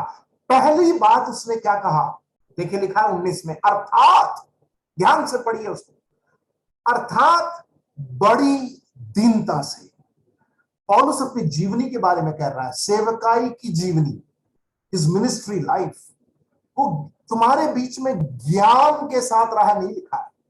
क्या लिखा है, अर्थात बड़ी दीनता से। उसके बाद क्या लिखा है, और आंसू बहा बहा कर, दीन व्यक्ति आंसू बहाता है। मैंने यूसुफ का उदाहरण दिया, ए हम्बल मैन शेड्स टीयर्स। देखा आपने, आंसू बहा बहाकर, और उन परीक्षाओं में यहूदियों की षड्यंत्र का मुझ पर आ पड़ी थी, मैं प्रभु की सेवा करता ही रहा। क्यों?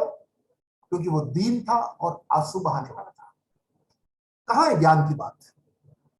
पंडितों का पंडित पौलुस कहता है, मैं बड़ी दीनता से और आंसू बहा बहाकर परमेश्वर की सेवा किया। अब आप मुझे बताइए, परमेश्वर किसको इस्तेमाल करेगा? जिसके पास बहुत सारी डिग्री है। डिग्री अच्छी बात है, बाइबल स्कूल जाना अच्छी बात है, मैं उसको खंडन नहीं कर रहा। हमें बाइबल का अध्ययन करना चाहिए, हमें डिग्री लेनी चाहिए, लेकिन हमारी जो मानसिकता है, एटीट्यूड की बात हो रही है, एक शिष्य की सोच की बात हो रही है आज। मैं इस डिग्री को लेकर मेरा सोच कहां है? डिग्री एक तरफ है, सोच एक तरफ है, और ये सोच डिग्री से नहीं मिलता है। मैं ये भी बता देना चाहता हूं, एक शिष्य की जो सोच है वो डिग्री की प्राप्ति से नहीं होती है, ज्ञान की प्राप्ति से नहीं होती है। वो सोच प्रभु को प्रेम करने से होती है, प्रभु के साथ चलने से होती है, प्रभु की आवाज को सुनकर उसकी बात मानने से आती है। वो सोच, दैट एटीट्यूड, प्रभु का सोच एक शिष्य के अंदर अगर आना है तो प्रभु यीशु मसीह से प्रेम करना है, पहली बात। दूसरी बात, प्रभु की बातों को मानना है, आज्ञाकारिता। ये दो चीज अगर शिष्य के अंदर नहीं है तो ज्ञान व्यर्थ है। To love the lord and to obey the lord. प्रभु यीशु मसीह शिष्यों को 3-3.5 साल यही सिखा रहे थे, कूट कूट कर यही सिखा रहे थे, क्या तुम मुझसे प्रेम करते हो? क्या तुम मेरी बातों को मानते हो? Do you love me? यूहन्ना 21, पतरस से प्रभु यीशु मसीह 3 सवाल पूछा, पतरस क्या तू मुझसे प्रेम करता है? पहला सवाल। दूसरा, क्या तू मुझसे प्रेम करता है? पतरस सर खुजलाने लगा, प्रभु और कोई सवाल नहीं है क्या? नहीं, मेरे पास एक ही सवाल है, क्या तू मुझसे प्रेम करता है? उसके बाद नीचे प्रभु यीशु मसीह ने कहा, तुझे मेरी बात को माननी पड़ेगी, भेड़ों को चरा। आइए मरकुस 10 में आ गया। प्रभु यीशु मसीह वहां पर चेलों की इस बात को सुनकर प्रभु यीशु मसीह ने क्या किया? हम जानते हैं कि ये जो स्वयं को दिखाने का जो स्वभाव है, स्वयं को प्रमोट करना, स्वयं को प्रमोट करना, ये एक स्वयं का एक महत्वाकांक्षा है, सेल्फ एम्बिशन। और उसके कारण, ये स्वयं को प्रमोट करने के कारण क्या होता है? इंसान अड़ियल हो जाता है, वो एकदम पत्थर हो जाता है, कठोर हो जाता है, और सोचता है कि वो ही सब कुछ है, वही शहंशाह है, वही आदि और अंत है। वो सोचता है कि वो कभी गिरेगा नहीं। पतरस ने तो यही किया था ना। पतरस ने लूका रचित सुसमाचार, पतरस ने क्या कहा? प्रभु ये लोग सब छोड़ देंगे, थोमा छोड़ देगा, यूहन्ना छोड़ देगा, अंद्रियास छोड़ देगा, प्रभु मैं तुझे कभी नहीं त्यागूंगा। तुरंत क्या हुआ? 3 बार त्याग दिया। क्यों? Over confidence. घमंड से क्या आता है? ओवर कॉन्फिडेंस आ जाता है। पतरस के अंदर वो आया, उसने कहा कि मैं तुझे कभी तिरस्कार नहीं करूंगा। परिणाम, तिरस्कार किया। ज्यादा दिन के बाद के अंदर ही उसने तिरस्कार कर दिया। और तीसरी बात, पहली बार हम क्या ये स्वयं को दिखाने के चक्कर में पहला काम क्या करते हैं? हमारा स्वयं का एक एम्बिशन बना लेते, स्वयं की महत्वाकांक्षा। जहां पर यूहन्ना और याकूब ने स्वयं की महत्वाकांक्षा बना ली है, यीशु मसीह के बगल में बैठने का, बाएं और दाहिने में। दूसरा, इस स्वयं को बढ़ाने के चक्कर में दूसरा क्या, हम एकदम अड़ियल हो जाते हैं, हमारी चमड़ी मोटी हो जाती है, हम लोग संवेदनशील नहीं होते हैं, हम लोग बहुत एरोगेंट हो जाते हैं। और आपको पता है याकूब पहला शहीद था। पढ़िएगा प्रेरितों के काम उसके 12वें अध्याय में, याकूब के सर को झट से काट दिया गया था। He was the first martyr। यूहन्ना आखिरी शहीद था। प्रकाशित वाक्य की किताब पतमोस के उस द्वीप में, जो एक बंदीगृह द्वीप था, प्रिजन आइलैंड था, यूहन्ना जो था वो धीरे धीरे धीरे धीरे धीरे उस बंदीगृह द्वीप में वो शहीद हुआ। He died slowly as a martyr। याकूब, उसके सर को तुरंत काट दिया गया। प्रेरितों का काम 12वां अध्याय पढ़िएगा। याकूब यहां पर पहला शहीद और यूहन्ना आखिरी शहीद था। याकूब झट से मर गया और यूहन्ना धीरे धीरे मरा। हम क्या पढ़ते हैं यहां पर, प्रभु यीशु मसीह जवाब देते हैं। तो अभी हमने देखा 35 से 37 तक ये शिष्यों की समस्या, अंदर उनकी सोच की समस्या, स्वभाव की समस्या, अपने अपने स्वभाव से वो पीड़ित थे। मैं और आप भी, क्या हमारे अंदर भी ये घमंड का स्वभाव नहीं? और ये घमंड हम बहुत, हमारे अंदर जल्दी आ जाता है। हम कुछ प्राप्त कर लेते हैं, थोड़ा सा धन आ जाए, एक अच्छी नौकरी लग जाए, कलीसिया में 2 गीत गाने लग जाए, 2 वचन बोलने लग जाए, तो हम सोचते हैं कि हम तो बहुत कुछ सीख गए, अब तो बहुत कुछ आता है। जिस दिन आपके अंदर ये विचार आ गया, ध्यान से सुनिए मेरी बात को, जिस दिन आपके अंदर ये विचार आ गया कि आप कुछ बन गए हैं, उस दिन आप गिर गए। जिस दिन आपके अंदर ये विचार आ गया कि आप अच्छे संगीतकार हैं, आप अच्छे वाचक हैं, आप अच्छे प्रचारक हैं, अच्छे शिक्षक हैं, अच्छे नेतृत्व देने वाले हैं, अच्छे सेवक हैं, अच्छे प्राचीन हैं, उस क्षण आप गिर गए। शैतान तो उठा दिया, लेकिन परमेश्वर के नजर में मैं और आप गिर गए। जब कभी घमंड का विचार आपके अंदर आए कि मैं कुछ बन गया हूं, प्रभु की उपस्थिति में आए और कहे, हे प्रभु मुझे माफ कर, मैं तेरे बिना कुछ नहीं कर सकता। यूहन्ना 15 अध्याय में प्रभु यीशु मसीह ने शिष्यों को क्या कहा, तुम मेरे बिना कुछ नहीं कर सकते, मेरे बिना कुछ नहीं कर सकते। इस बात को हमें सीखना है। हमें कहना, प्रभु मुझे तेरी जरूरत है। मैं रसोई घर में खाना भी नहीं बना पाऊंगा, मैं दफ्तर में काम नहीं कर पाऊंगा, छात्रा होने के नाते मैं अपने ताकत से पढ़ाई नहीं कर सकती, अपने ताकत से गाड़ी नहीं चला सकता, अपने ताकत से मैं सेवा नहीं कर सकता। हमें हर क्षण प्रभु की आवश्यकता है। नम्र बनो, दीन बनो। और उस दीनता और नम्रता के पोशाक को पहनने के लिए पौलुस कहता है पत्री में। तो यूहन्ना और याकूब जबदी के पुत्रों को, और मां भी उनके साथ लग गई, अपने बेटों की तरक्की को बढ़ाने, बेटों की महत्वाकांक्षा को बढ़ाने में लग गए ये परिवार। क्यों? सोचे तो यीशु मसीह तो हमारा रिश्तेदार है, बात मान लेगा, कुछ नहीं। आइए यीशु मसीह की बात सुनते हैं। शुरू करते हैं 38 से। यीशु ने उनसे कहा, तुम नहीं जानते कि क्या मांगते हो। यीशु मसीह ने बोला, तुम लोगों को मालूम ही नहीं तुम लोग क्या मांग रहे हो। फुग्गे पे सुई लगा दिया उन्होंने, इतना बड़ा फुग्गा था उसमें सुई घुसा, तुमको मालूम ही नहीं क्या मांग रहे हो। जो कटोरा मैं पीने पर हूं, क्या पी सकते हो? यीशु मसीह का जवाब देने का अंदाज लाजवाब। यीशु मसीह फटकार नहीं रहे, यीशु मसीह डांट दे रहे। यीशु मसीह कह रहे थे, मूर्खों, तुम लोग को मालूम है तुम लोग किससे बात कर रहे हो? हम लोग होते तो ऐसे बात करते, तुम लोग मालूम है किससे बात कर रहे हो? मेरे बाएं और दाएं तुम लोग की हैसियत ही नहीं है बैठने की। हम लोग तो ऐसे बात करते। यीशु मसीह देखो कैसे बात कर रहे, किस अंदाज में बात कर रहे हैं। यीशु मसीह का लहजा देखिए आप, यीशु मसीह के शब्दों को देखिए, उनकी जो मानसिकता है देखिए, यीशु मसीह का वो स्वभाव को वहां पर। उन्होंने बोला, तुमको मालूम नहीं तुम क्या मांग रहे। अब देखिए उनका वो किस लेवल पर बातचीत कर रहे हैं। देखिए यहां लिखा है, जो कटोरा मैं पीने पर हूं, क्या पी सकता हूं? यीशु मसीह फिर क्रूस की बात कर रहे हैं, लेकिन दूसरे शब्दों में। यीशु मसीह वहां पर दर्द की बात कर रहे हैं, लेकिन दूसरे शब्दों में। यीशु मसीह मृत्यु की बात कर रहे हैं, लेकिन दूसरे शब्दों में। देखा आपने उनका बात करने का तरीका। जो कटोरा मैं पीने पर हूं, क्या तुम पी सकते हो? उल्टा गेंद उनके पाले में फेंक दिया। पहले गेंद यीशु मसीह के पाले में फेंका उन्होंने, यीशु मसीह ने गेंद को लेकर उनके पाले में डाल दिया। देखते हैं क्या होता है। और जो बपतिस्मा मैं लेने पर हूं क्या तुम ले सकते हो। यहां पर कौन सी बपतिस्मा की बात हो रही है? पानी की बपतिस्मा तो यीशु मसीह ले चुके थे। यहां पर यीशु मसीह उस मृत्यु की बपतिस्मा, द बैप्टिज्म ऑफ डेथ, जो क्रूस पर वो डुबकी लगाकर लेने जा रहा है। किसमें?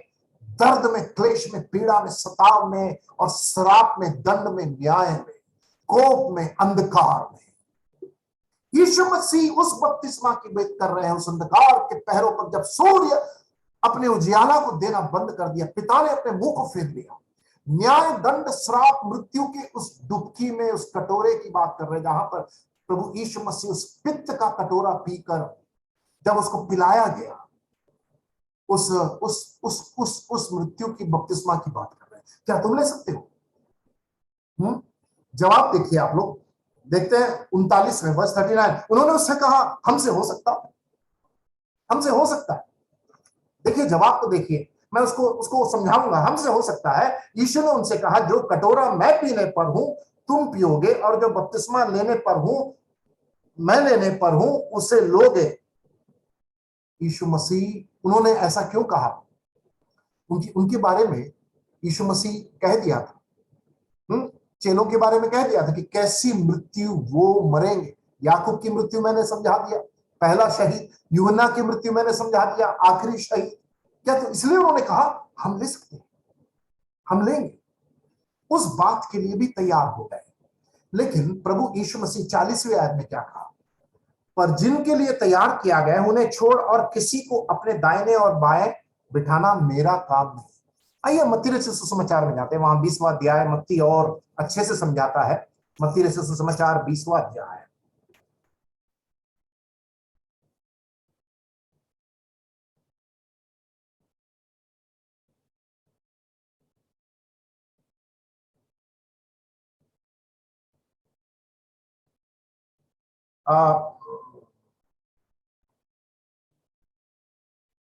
देखिए उसका 23वीं है, 20वां अध्याय 23वां। देखो वहां पर मत्ती कैसे समझाया।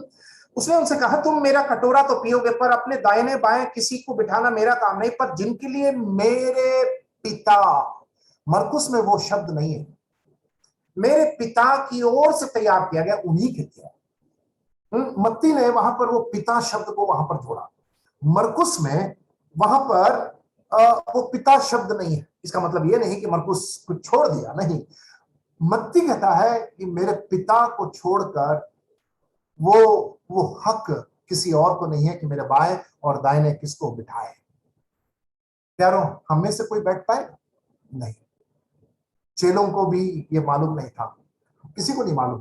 पिता को मालूम है कि कौन उसके बाएं और दाएं बैठेगा। हम केवल कल्पना कर सकते हैं कि ये बैठेगा, वो बैठेगा, वो बैठेगा, ये बैठेगा। हम केवल कल्पना कर सकते हैं, लेकिन पिता का अधिकार, पिता की ज्ञान, पिता की समझ, पिता की जानकारी कि वो किसको उसके बाएं और दाहिने बैठाए जब वो महिमा में आएगा। आइए हम उसके 41 में आए। यह सुनकर 10 याकूब और यूहन्ना पर रिसियाने लगे।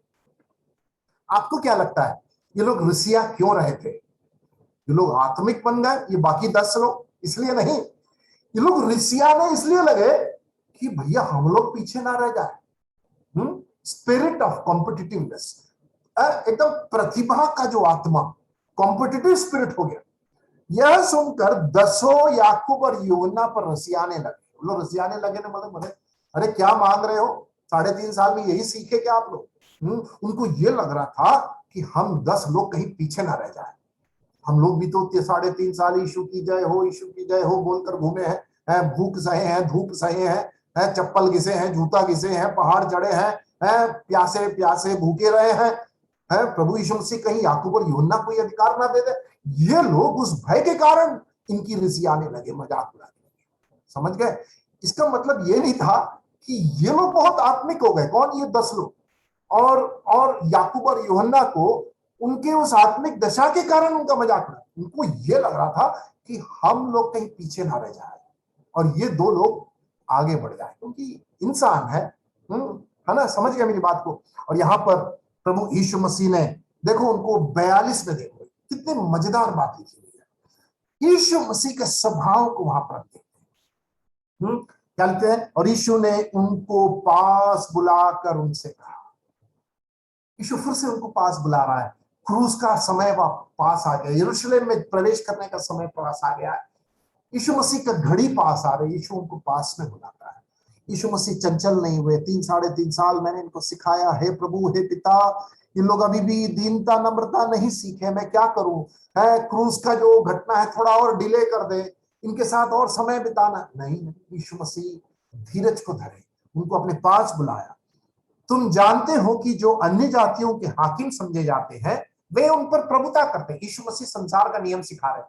अन्य जाति पर जो हाकिम करते हैं वे उन पर प्रभुता करते हैं। मैंने समझाया संसार का नियम क्या है प्रभुता करना, राज करना, शासन करना, दबाना, और उनमें जो बड़े हैं उन पर अधिकार जताते हैं। यीशु मसीह संसार का नियम समझा रहे हैं 43 में, पर तुम में ऐसा नहीं है। देखिए यीशु मसीह संसार का नियम और परमेश्वर के राज्य के नियम की तुलना कर कर शिष्यों को समझा रहे हैं। मेरे शिष्यों, ये याकूब, ये यूहन्ना, पतरस, अंद्रियास, मेरे 12 शिष्यों। संसार के लोग ऐसे बात करते हैं, संसार में ऐसा होता है, लेकिन तुम में ऐसा नहीं है।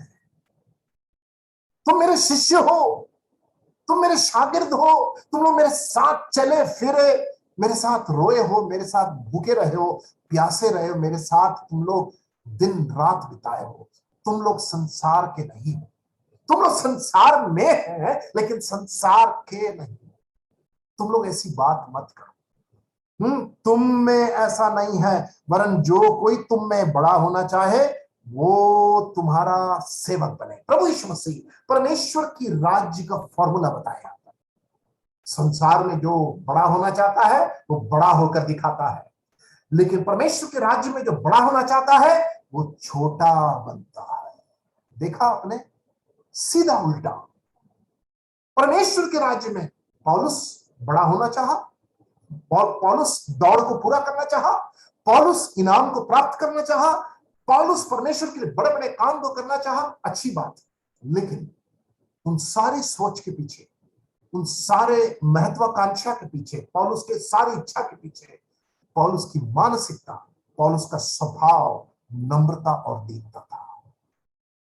कोई गलत बात नहीं है, कोई भी गलत बात नहीं है। परमेश्वर के लिए इच्छा रखना, परमेश्वर की बातों में इच्छा रखना, परमेश्वर की सेवा में मेहनत करना, परमेश्वर के लिए प्राप्त करना, परमेश्वर के लिए काम करना अच्छी बात है, लेकिन सतर्क हो जाए। उस महत्वाकांक्षा के साथ साथ एक मानसिकता प्रभु चाहता है। वो क्या है? सेवक बने रहने की मानसिकता, to remain a servant throughout. मानसिकता मायने रखती है। Attitude matters most. एक शिष्य की गतिविधि से ज्यादा उसकी मानसिकता मायने रखती है। मेरे अजीजों, हम सोचते हैं कि हम बाहर कुछ करके दिखा दे तो लोग एकदम फ्लैट हो जाएंगे, मेरे लिए मेरे सामने सलाम ठोकेंगे। हम गीत गाकर, प्रचार कर कर, शिक्षा देकर, परमेश्वर के लिए बड़े बड़े काम कर कर, उपवास कर कर, दान देकर, अच्छी बात है, करना भी चाहिए। लेकिन एक बात मैं बताना चाहता हूं, न्यायासन के सामने 2 कुरिन्ती 4 अध्याय 5वां अध्याय 10वीं आयत के आधार पर न्यायासन के सामने हर विश्वासी जब अपना लेखा देगा, आपको मालूम है वहां पर क्या तौला जाएगा? हमारे काम के पीछे का मकसद तौला जाएगा, हमारी मानसिकता तौलेगा। प्रभु एक तराजू लेगा, हमारे सारे काम को डालेगा।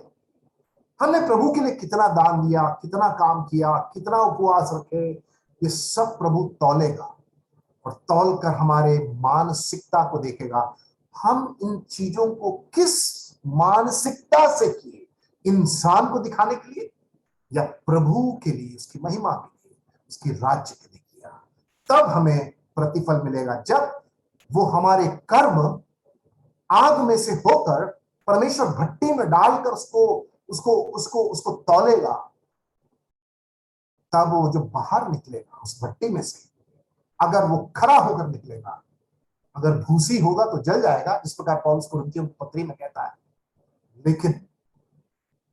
लेकिन जब वो मकसद परमेश्वर के सामने ग्रहणीय योग्य होकर अगर आएगा, तो क्या होगा, हमें प्रतिफल मिलेगा, हमें प्रतिफल मिलेगा। पहला कुरिन्थी 3 अध्याय उसके 10 से लेकर वहां पर हम पढ़ते हैं, हम 10 से लेकर पढ़ते हैं, हर एक का काम प्रकट हो जाएगा, प्रकट होगा, आग के साथ प्रकट होगा, और वह आग हर एक के काम को परखेगा।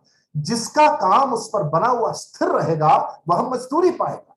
यदि किसी का काम जल जाएगा तो वह हानि उठाएगा, उद्धार नष्ट नहीं होगा, हानि उठाएगा। किसका? प्रतिफल का। पर वह आप बच जाएगा, परंतु जलते जलते, क्योंकि हमारे काम को बहुमूल्य पत्थर उस नेक पर हमें डालना है। इसलिए मानसिकता मायने रखती है। एटीट्यूड ऑफ अ डिसाइपल, एक शिष्य की सोच, एक गिलास पानी देने के पीछे की सोच, प्रभु के लिए दान देने के पीछे सोच, प्रभु की सेवा करने के पीछे सोच, अपने आराधनालय की जहां आराधना का मंदिर है वहां पर झाड़ू मारने के पीछे का सोच, आराधनालय का टॉयलेट को साफ करने के पीछे का सोच, दूसरों को मदद करने के पीछे का सोच, मानसिकता, प्रभु को प्रेम करने का सोच, मानसिकता। प्रभु यीशु मसीह यही सिखा रहे थे, कह रहे थे तुम में से कौन बड़ा होना चाहता? पतरस, याकूब, यूहन्ना, थोमा, अंद्रियास, बर्तलोमेव, यहूदा, तुम में कौन बड़ा होना चाहता है? तुम सेवक बनो। और यीशु मसीह ने यूहन्ना 13वां अध्याय में उसका बहुत बखूबी एक उदाहरण दिखाया, कैसे चेलों के पैर को उसने धोया, चेलों के पैर को धोया। तो यीशु मसीह ने कहा था, मैं तुम्हें एक नमूना दिखाता हूं, तुम भी एक दूसरे के लिए ऐसे ही करो। पुनरुत्थान प्राप्त करने के बाद यीशु मसीह यूहन्ना 21 में गलील के झील के किनारे यीशु मसीह वहां पर भी क्या किया उसने?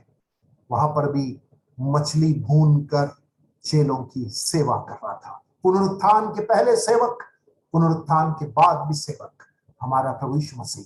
मरकुस रचित सुसमाचार में मरकुस यीशु मसीह को कैसे दिखाया? एक सेवक होकर, as a servant who came to serve, एक सेवक जो सेवा करने के लिए आया। मरकुस में प्रभु यीशु मसीह को मरकुस ने सेवक होकर ही तो दिखाया। इसलिए प्रभु यीशु मसीह शिष्यों को क्या कह रहे हैं? तुम में कौन बड़ा होना चाहता है? सेवक बनो, सेवक बनो, प्रभु की सेवा करो, दूसरों की सेवा करो। आइए हम आगे बढ़ते हैं। 44 आयत, और जो कोई तुम में प्रधान होना चाहे वह सबका दास बने। ध्यान दिया आपने? पहले उसने कहा सेवक बनो, सर्वेंट, उसके बाद कहा दास बनो, गुलाम, डूलोस। सेवक के नीचे होता है दास, सेवक का गुलाम होता है।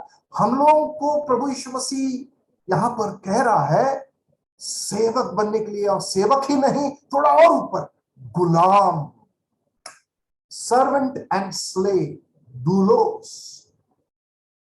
यारों, सेवक भी बन जाए बहुत बड़ी बात है, गुलाम तो बहुत दूर की बात है।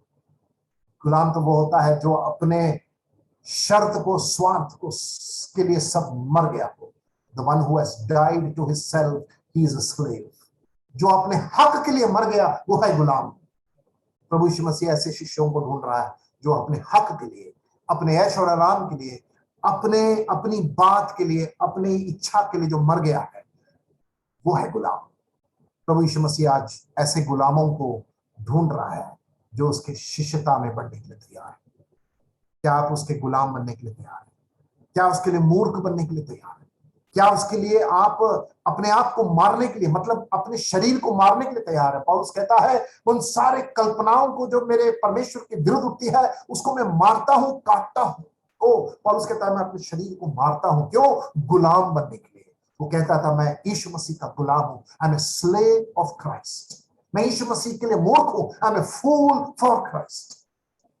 उत्तर भारत में परमेश्वर ऐसे गुलामों को, सेवकों को खड़ा करे जो आज इस मानसिकता को पाने के लिए तैयार है।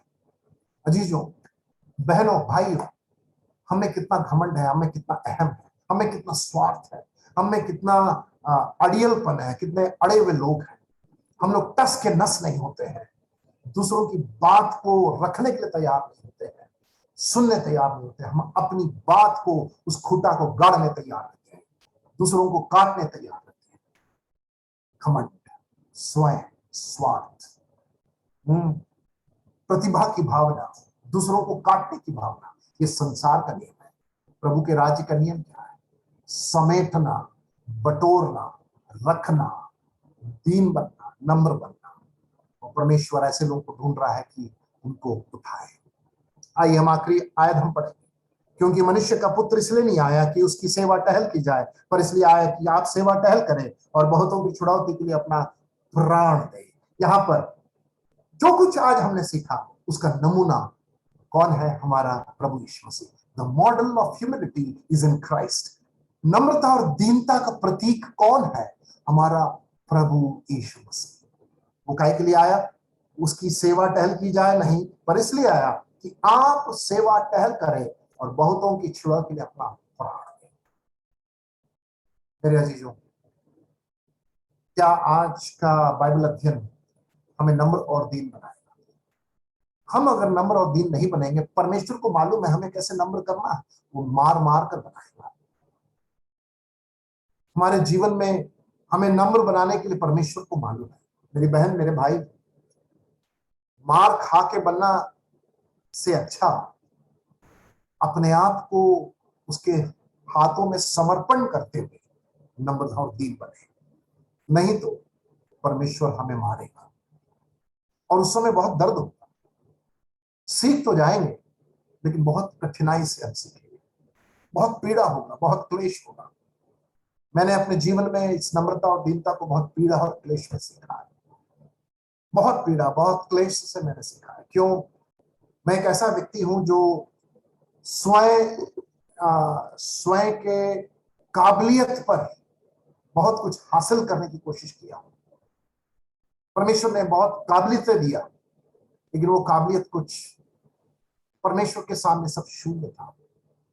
क्योंकि हम लोग कई बार अपने काबिलियत में, अपने ताकत, इस शरीर में जब तक ताकत है हम लोग बहुत कुछ कर सकते हैं, कर भी लेते हैं, लेकिन परमेश्वर चाहता है कि हम उसके सामर्थ्य पर भरोसा करें, हम उसके ज्ञान और प्रकाश पर, उसके वचन पर, उस पर निर्भर रहें। और वो है नम्रता और दीनता। जब हम ऐसा करेंगे तो हमारी जो सोच है बदलेगी, हमारी निर्भरता बदलेगी, हमारी जो सोच का खिंचाव होगा, और माइंड विल स्ट्रेच, हमारी बुद्धि खिंचेगी, हमारी समझ खिंचेगी, हमारा मन शांत होगा, हम और प्रभु पर भरोसा कर पाएंगे जब ये नम्रता और दीनता हमारे जीवन में। आइए हम सब निकालें फिलिपियों की पत्री 2 अध्याय, जहां पर प्रभु यीशु मसीह की दीनता का एक बहुत अच्छा विवरण हम पढ़ते हैं। An excellent passage about the humility of Christ. ये प्रभु यीशु मसीह जो संसार जिसको तिरस्कार करता है, संसार जिसको धिक्कारता है, संसार ने जिसको क्रूस पर चढ़ाया, यीशु मसीह ने नम्रता और दीनता का बहुत अच्छा प्रतीक उन्होंने सिखाया, और वो हमारे लिए भी आज एक ऐसा नमूना है। फिलिपियों की पत्री 2 अध्याय, आइए हम 5वें आयत से पढ़ेंगे। 5वें आयत से सब लोग अपने बाइबल को निकालें और उसके बाद हम समाप्त करेंगे।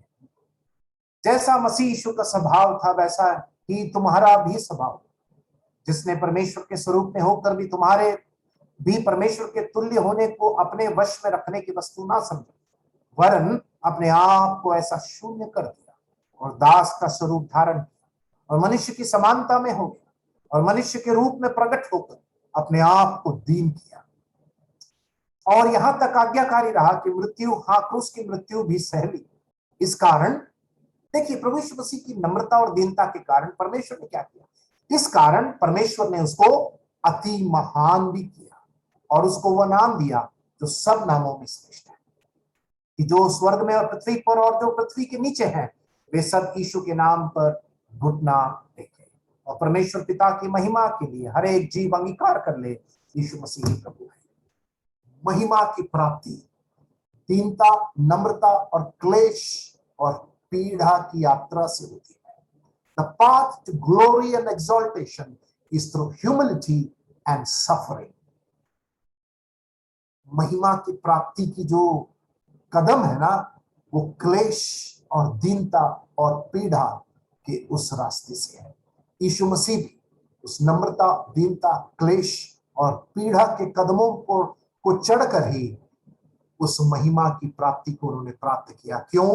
क्योंकि वो पहले नम्र और दीन बनकर, दास बनकर उस क्लेश को, उस पीड़ा को उन्होंने सहा, तब जाकर परमेश्वर ने उसको अति महान भी किया। He was exalted because he chose to suffer. परमेश्वर ने उसको अति महान इसलिए किया क्योंकि वो उस रास्ते को जो सकरा था, जो क्लेश भरा था, उसमें चलने के लिए तैयार है। आज परमेश्वर के शिष्यों की सोच अगर इस प्रकार हो कि प्रभु मैं भी उस सकरे रास्ते से चलने तैयार हूं, क्योंकि मैं उस महिमा को देखना चाहता हूं, प्राप्त करना चाहता हूं। वो महिमा मुझे तब प्राप्त होगा जब इस सकरे रास्ते से चलकर नम्रता और दीनता के साथ, प्रभु के साथ, उसकी सहायता से, उसकी सामर्थ्य से जब हम चलेंगे। क्लेश होगा, पीड़ा होगा, गुलाब के गद्दे का रास्ता नहीं होगा, लेकिन अंत में हमें अनंतता में हमें वो महिमा की प्राप्ति जरूर होगी। इसलिए पौलुस कहता है, मैं उस महिमा की मुकुट की प्राप्ति के लिए मैं अपनी दौड़ को पूरा करना चाहता हूं। परमेश्वर आपको आशीष दे, ये स्वभाव को में बढ़ने के लिए और स्वभाव को प्राप्त करने के लिए, घमंड से नफरत करने के लिए, और प्रभु से निरंतर ये प्रार्थना करे, हे प्रभु मुझे दीन बना, मुझे नम्र बना। और उस नम्रता और दीनता के स्वभाव में जरूर परमेश्वर आपको उठाएगा, आपको ताकत देगा। नम्र लोग कमजोर नहीं होते हैं, नम्र लोग बहुत मजबूत होते हैं। परमेश्वर के नाम की स्तुति।